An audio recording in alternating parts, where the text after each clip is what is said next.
Salamlar, bir daha növbəti hissə ilə davam eləyək. Qocanın tilova düşən iri balığa yazığı gəlir. Düşünür ki, balıq deyil, xalis möcüzədir. Görəsən nə yaşdadır? Ömrümdə belə güclü balıq tutmamışam. Başıma belə oyun açanı olmayıb. Görünür çox ağıllı balıqdır. Balıqdır ki, atılıb düşmür, atlanıb düşmür. Kəndiri dartsa, ya hoppansa bir anda məni məhv edə bilər. Ola bilsin bundan qabaq dönə-dönə qarmağa keçib, indi də istəyir çarpışmaqla canını ölümdən qurtarsın. Yəqin qoca ilə təkbətək vuruşduğunu bilmir. Çox iri balıqdır. Görəsən əti dadlı olsa bazarda nə qədər pul çıxarar? Yemi götürməyindən bildim ki, erkəkdir. Özünü lap kişi kimi aparır. Heç nədən qorxub eləmir. Görəsən nə elədiyini bilirmi? Yoxsa o da mənim kimi bəxtinin izinə düşüb hara gəldi gedir. Deməli, balıq haqqında fikirlərini görürük. Ondan qabaq mən sizə marlin balığının necə göründüyünü göstərmək istəyirəm. Konkret hansı böyüklükdədir. Buna qılınc balığı da deyilir, səhv eləmirəmsə. Gördüyünüz kimi balığın böyüklüyü məhz bu qədərdir. Tutanlar da var. Qocanın müqayisəli şəkildə, yəni həqiqətən də nə qədər böyük bir balıq tutduğunu göstərmək istəyirəm. Gördüyünüz kimi qoca belə bir böyüklükdə balıq tutub. Bu həqiqətən də böyük bir şeydir əslində. Deməli, balıq insanın hər cür kələyindən, hiləsindən, qurduğu tələdən uzaqda, okeanın dərin yerində yaşamaq istəyirdi. Mən isə onu üzə çıxartdım. Baxın, insanın hər cür kələyi, hiləsi, qurduğu tələ, bunlardan uzaqda yaşamaq istəyirdi. Amma mən isə onu üzə çıxartdım. İnsan nəfəsi dəyməyən bir yerdə indi biz bir-birimizə bağlanmışıq, bir-birimizdən ayrılmazıq. Aramızdakı yaxınlıq günortadan başlanıb. İndi mənə də, ona da heç kim kömək eləyə bilməz. Deməli, bu qocanın düşüncələridir. Bunu dilinə gətirmir. Sadəcə düşünür. Beynində düşünür yenə. Dilinə gətirdiyi görür ki, dialoq formasındadır. Burada bu hissədə qarşıda tire var. Deməli, qoca deyir ki, balıq insan kələyindən rahat yerdə, okean dibində yaşamaq istəyirdi. Amma mən onu çıxartdım yerindən və indi biz daha yaxınıq bir-birimizə. Balıq yavaş-yavaş dövrə vurur, qayığa yaxınlaşırdı. O gözəlliyi, görkəmi ilə qocanı heyran qoymuşdu. Qoca nizəni qapıb bütün gücü ilə balığın döş üzgəcinin altına sapladı. Əslində, baxın, burada ixtisar olunub. Orijinalda belə deyir. Orijinalda bu deyir günortadan biz bir yerdəyik. Hamı elə başa düşə bilər ki, bir neçə saatin ərzində tutub nizəni də sancıb. Belə deyil. Əslində, bir neçə gün ərzində o balıq onu, yenə deyirəm, gəzdirir. Daha sonra onun belə, yəni, tutmağı bacarır. Nizəni sancır balığa və deməli, balıq yerindən tərpənmədi. Qoca balığı üç yerindən, burnundan, ortasından, bir də quyruğundan qayığa möhkəm bənd etdi. Balıq o qədər iri idi ki, elə bil qayığın özünü gəminin böyrünə qoymuşdular. Böyüklüyünü təsvir eləmək üçün belə bir ifadədən istifadə eləyib. İndi balıq əlinin altındaydı. Əlləri də, bel də bərk ağrıyırdı. Bunlar da yuxu deyil, həqiqət idi. Əllərim tez sağalacaq. Qoca özünə təsəlli verdi. Yaralarımdan çox qan axıb. Ona görə də qanım zəhərlənməz. Şor su yaranı tez sağaldır. Bizim körfəzin lehməli suyu dünyada yaranın birinci məlhəmidir. Bu saat çalışmalıyam ki, huşumu itirməyim. Əllərim də işini yaxşı görsün. Hələlik pis üzmürük, deyir. Özünə təsəlli verir. Gəlin indi yenə ümumiləşdirək. Deməli, qocanın tutduğu balığa yazığı gəlir. Onu xalis bir möcüzə hesab eləyir. Balığın yaşı qocaya daha maraqlı idi və tutduğu digər balıqlardan onu fərqləndirir. Həmçinin balıqdan əldə edəcəyi qazanc da qocaya maraqlı idi. Yemi götürməyindən onun erkək balıq olduğunu təxmin eləyir. Hərəkətlərinin də kişiyə yaraşan hərəkətlər olduğunu düşünür. Balıq həm gözəlliyi ilə, həm də görkəmi ilə qocanı heyran eləmişdi. Qocanın ona qarşı ayrı bir rəğbəti yaranır. Və qoca nəhayət balığı öldürməyi bacarır. Balıqla mübarizə apararkən əlləri yaralanır. Əllərinin tez sağalacağını düşünüb özünə təsəlli verməyə çalışır.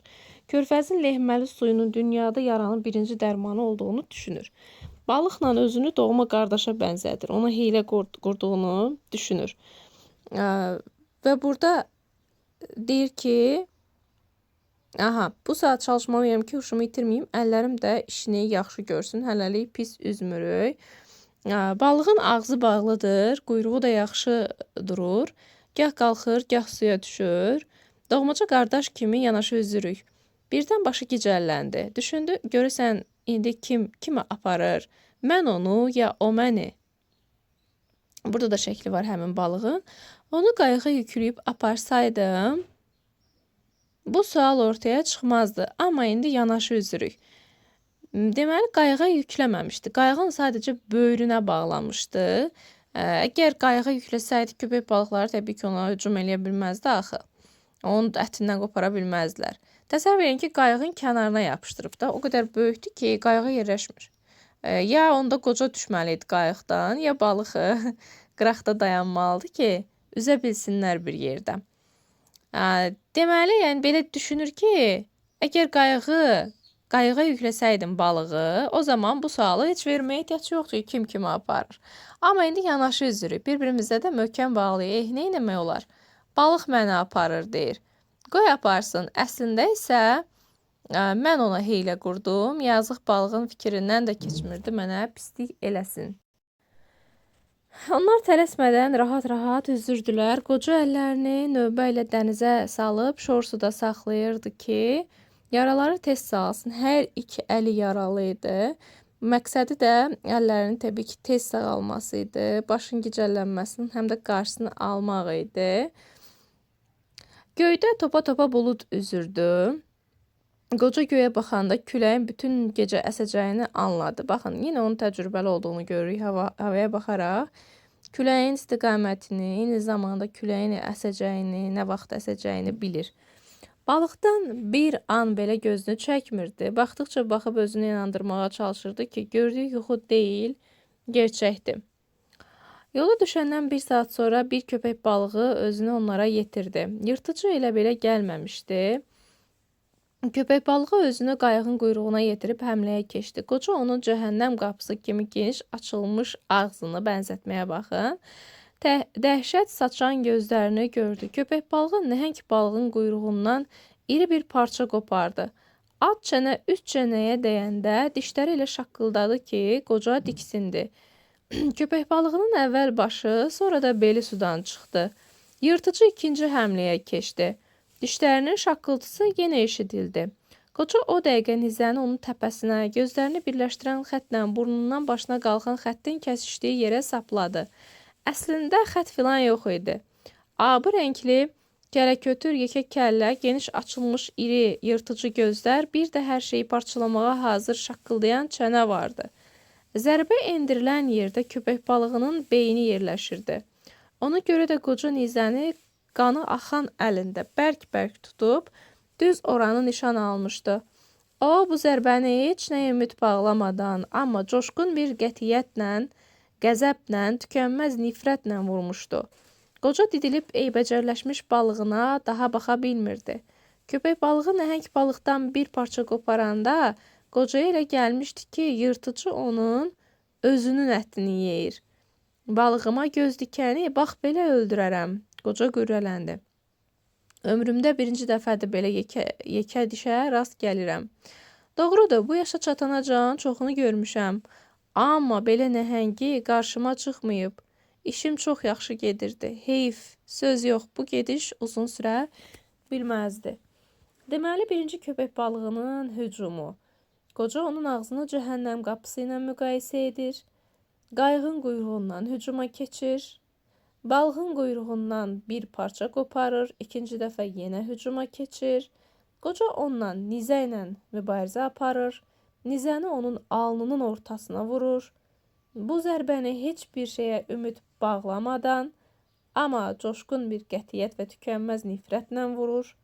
Qoca ondan mübarizə aparıb balığını müdafiə etdiyi üçün özü ilə fəxr edir, qürrələnir bir sözlə.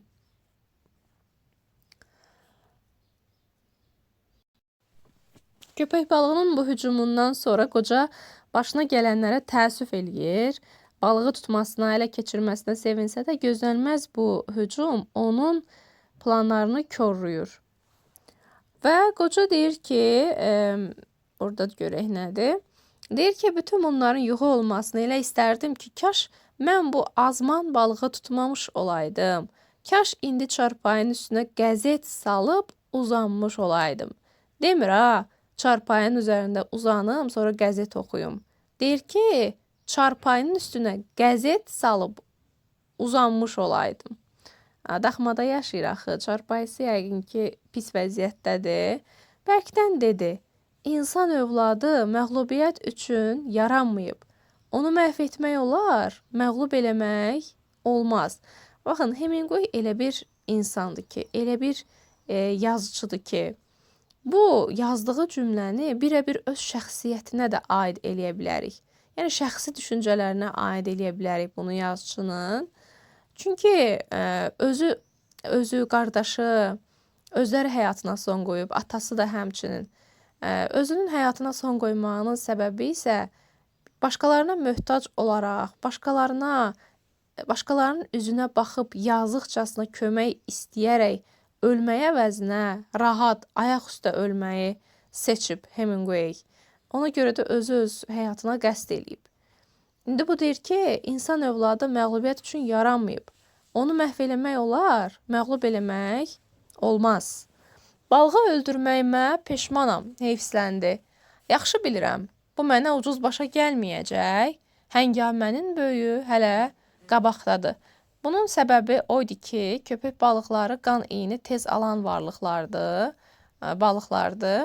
Əgər o təzə qan qoxusu yayılırsa okeana, dənizə, onlar çox uzun kilometrlərdən bu qan qoxusunu hiss eləyə bilirlər və gəlirlər.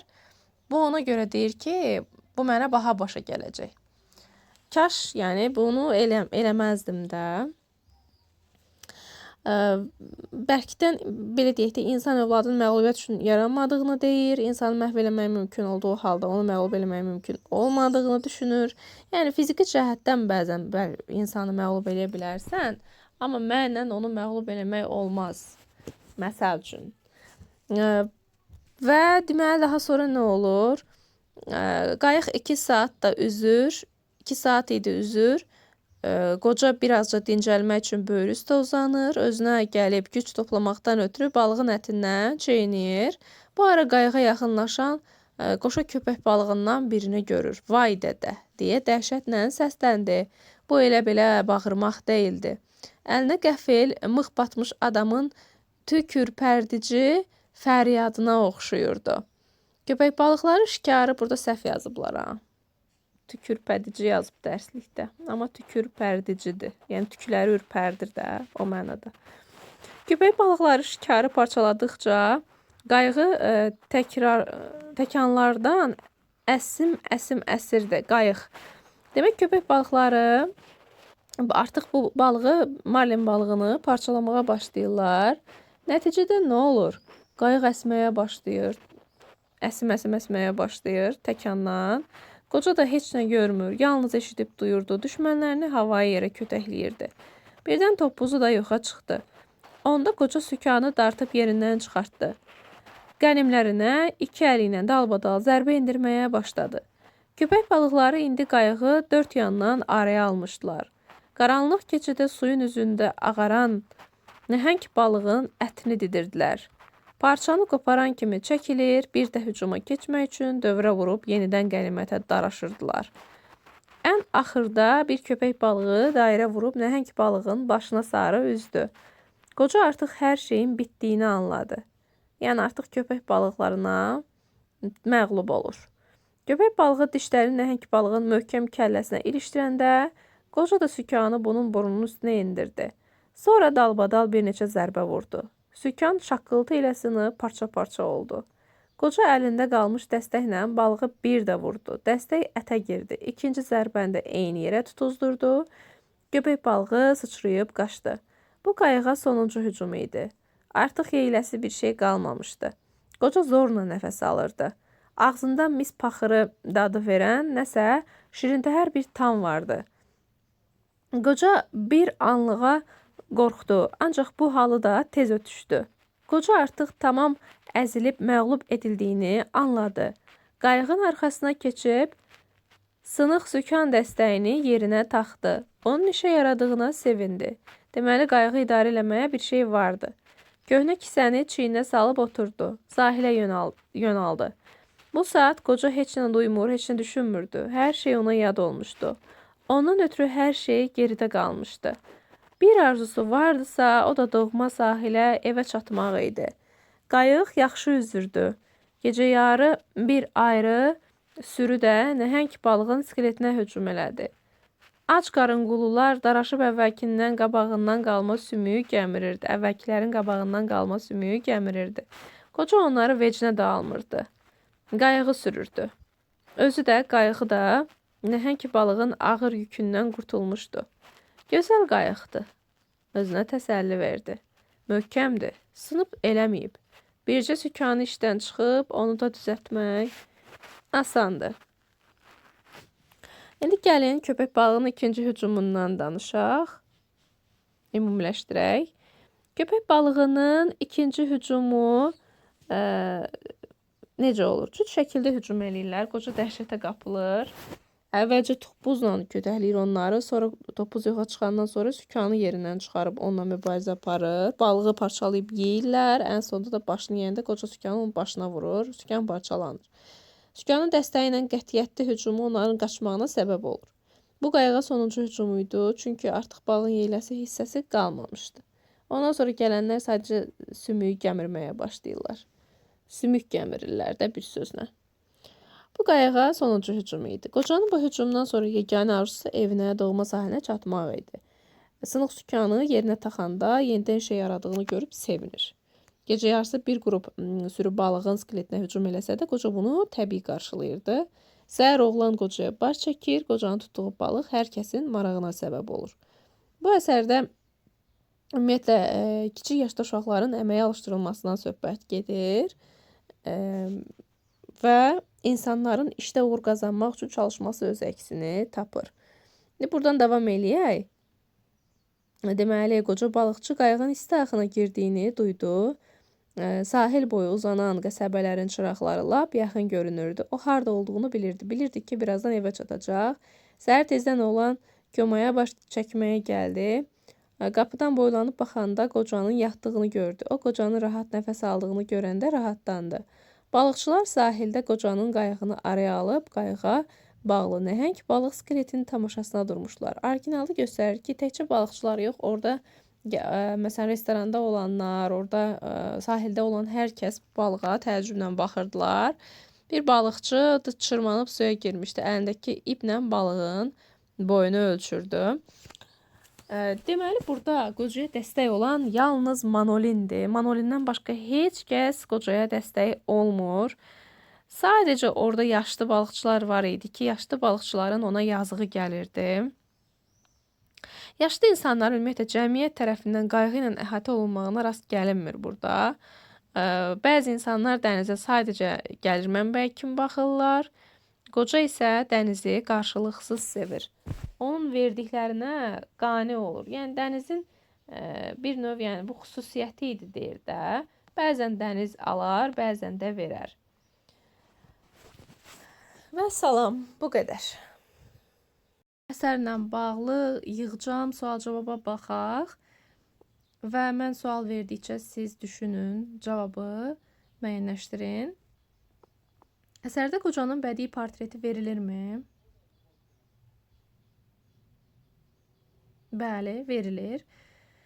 Qoca balıqçı çox arıq idi, peysərini dərin qırışlar örtmüşdü, qonur rəngə çalan yanaqlarını ləkələr bürümüşdü. Ləkələr hər iki yanağı boyu sifəti ilə üzü aşağı boynuna qədər yayılırdı. Dənizdən ağır, nataraz balıqları dartıb çıxardanda əllərini kəndir kəsib yarıq-yarıq eləmişdi. Qocanın məğlub edilməz olduğunu nə göstərirdi? Dəniz kimi mavi gözlərində gənclik ehtirasının olmağı. Oğlan Santiago'ya bundan sonra onun yanında işləyəcəyini deyəndən sonra Santiago nə deyir? Deyir ki, indiki yerinin yaxşıdır, bəxti gətirir, orada qalsın. Oğlan qoca balıqçını nəyə görə sevirdi? Çünki balıq tutmağı sirlərini ondan öyrənmişdi. Santiago oğlanla ilk dəfə dənizə gedəndə neçə gün ərzində balıq tuta bilmədiklərini xatırlayır. 87 gün. Sonra 3 həftə hər gün iri balıqla sahilə qayıtmışdılar. Oğlanı qocanın yanından uzaqlaşmağa kim məcbur eləmişdi? Atası. Özü deyir. Qocanın bəxtinə kim inanmırdı? Yenə oğlanın atası. Yenə oğlanın özü deyir. Oğlan qocaya terrasda nə içməyi və pulunu da özünün verəcəyini deyir. Pivə. Digər balıqçılar Santiago'ya acıdığını biruzə verirdilər. Xeyr. Balıqçılar tutduqları balıqları haraya aparırdılar? Ambarda soyuducuya doldurub Havana bazarına aparırdılar. Köpək balıqlarını isə limanın o biri başındakı balıq zavoduna aparırdılar. Oğlan nə tutmaq üçün Santiago'dan icazə istəyir? Sardina. Qoca isə cavabında deyir ki, get beyzbol oyna. Toru da Rogelio atar. Oğlan sardinanı kim üçün tutmaq istəyirdi? Qoca üçün. Santiago oğlanı birinci dəfə dənizə aparanda neçə yaşı vardı? 5. Oğlan nə zaman boğulmaq təhlükəsilə üzləşmişdi? 5 yaşında olanda. Bunu qoca deyir. Santiago'ya tilova taxmaq üçün yemi kim verir? Oğlan verir. Santiago oğlana yoxsa balıq yemini oğurlamısan deyəndə nə cavab verir? Öz pulu ilə aldığını deyir.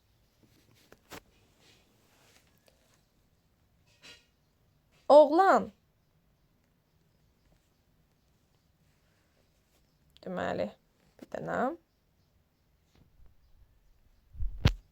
yeni işlədiyi qayığın sahibini necə aldadıb uzaqlara apardığını deyir. Gözləri zəif gördüyü üçün quşları göstərib balıq var deyə apara bilir. Bəs oğlan balıq yemini alanda oğurlamağı fikrindən keçirmişdimi? Bəli, deyir, girmə keçsəydi əlbəttə çırpışdırardı. Qoca suya neçə tilov atmışdı? 4. Santiago oğlana böyük balığı tutmaq üçün nə lazım olduğunu deyir. Gücdən çox fəndin lazım olduğunu deyir. Qoca biraz yatıb dincəlmək istəyəndə kəndiri hara bağlamağı düşünür? Ayaq baş barmağına. Qoca kəndiri ayaq baş barmağına bağlayıb yata bilir? Xeyr, çünki çubuqlardan biri suya əyilir. Qocanın kəndiri tərpənəndə hansı balıq olduğunu anlayır? Marlin balığı. Qoca hansı heyvanları insanlara yaxın heyvan adlandırır? Qanadlı balıqları və dəniz donuzunu. Qoca tutduğu iri balığın erkək olmasını hardan bilir? Yemi götürməyindən. Böyük balıq nə zaman qarmağa düşmüşdü? Günorta. Aramızdakı yaxınlıq günortadan başlanıb deyir. Qoca balığı hansı hissələrindən qayığa bağlamışdı? Burnundan, çünki burnu uzun idi, ortasından və quyruğundan. Santiago nəyə görə əllərini növbə ilə şorsta saxlayırdı? Yaraları tez sağalsın deyə. Yola düşəndən neçə saat sonra bir köpək balığı onlara yetirir özünü? 1 saat sonra. Qoca köpək balığını saxlamaq üçün neynir? Nizəni onun başına keçirdir. Qoca balığı öldürməyinə heyfslənirmi? Bəli. Deyir ki, hələ həngamənin böyü qabaqdadır. Güc toplamaq üçün neynir qoca? Balığın ətindən çeynir. Qayığa yaxınlaşan neçə köpək balığı görür? Qoşa köpək balıqlarından birini. Qayığın sükanı nə zaman qırılır? Köpək balığını vuran zaman. Özünə hansı təsəllini verir qoca? Qayığının möhkəm olmağını. Sahilə tərəf yan alanda balığa yenə hücum olurmu? Bəli, nəhəng bir sürü yenə balığın skeletini gəmirir. Qoca yeni gələn dəstəni vecinə alırmı? Xeyr. Səhəri gün balıqçılar nəyə görə Santiago'nun qayığının başda toplaşmışdılar? qayıqla bağlı nəhəng balıq skeletinin boyunu, qayığa bağlı nəhəng balıq skeletinin boyunu ölçürdülər.